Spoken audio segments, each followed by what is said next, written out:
Edebiyot nafasi.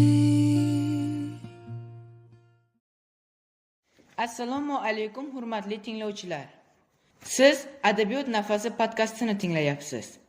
Bugun sizlar bilan men Xolmurodov Diyorbek va hamkasbim Sultonova Gulassar.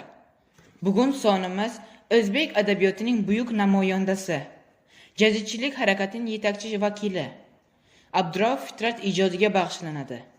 Fitrat millat dardi bilan yashagan, ilm va ozodlikni targ'ib qilgan buyuk shaxs.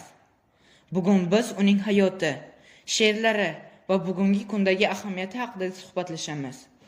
Bundan avval bugungi podkastimiz mehmonlari bilan tanishtirib o'tamiz. Candle History Prize sovrindori tarixchi Jumagildiyeva Nigina.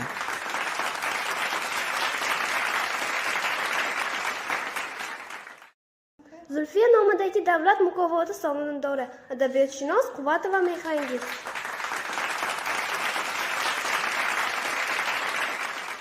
Kelajak bunyodkori sovrindori Ne'matullayeva Risolat. 3 yillik tajribaga ega motivator Baxtiyorova Dilnura.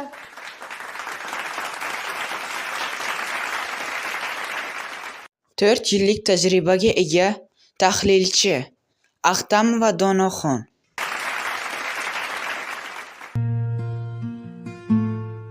Avvalo, Fitrat yashagan davr haqida gaplashsak. Jumagildiyeva, o'sha paytda jamiyat qanday edi? Assalomu alaykum. Savolingizga javob beradigan bo'lsam, Fitrat 19-asr oxiri va 20-asr boshlarida yashagan. Bu davr Turkiston hududida mustamlakachilik kuchaygan, siyosiy va ijtimoiy bosim oshgan davr edi.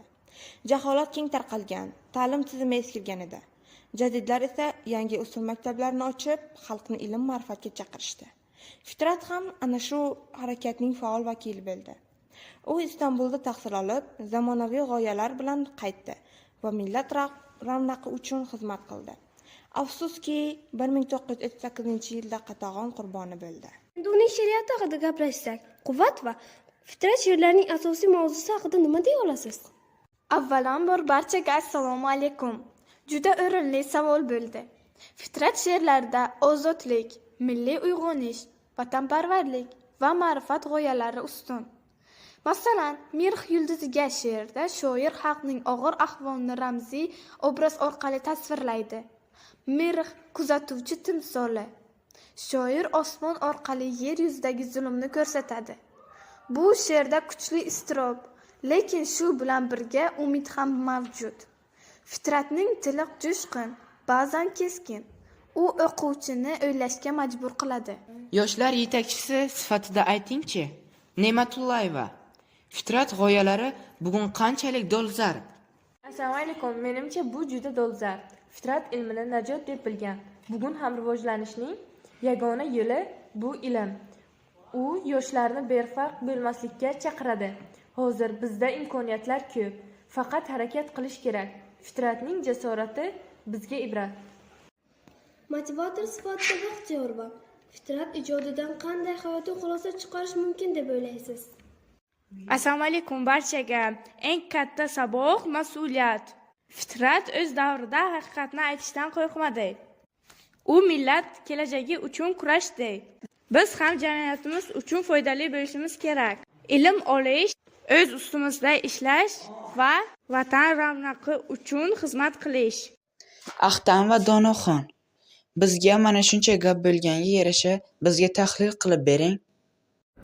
Bugungi suhbatimiz davomida ko'rdikki, Abdurauf Fitrat nafaqat shoir, balki millat taqdiri uchun qayg'uradigan ziyoli, jasur, fikr egasi va ma'rifatparvardir.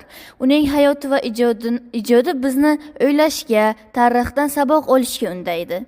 Fitrat qoldirgan meros bugungi kunda ham o'z ahamiyatini yo'qotmagan.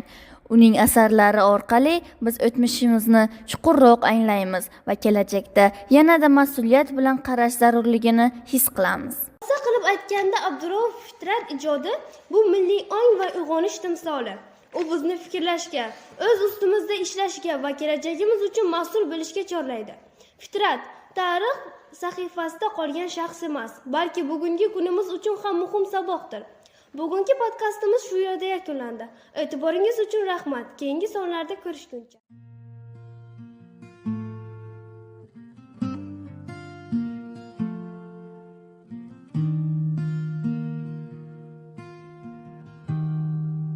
Adabiyot nafasi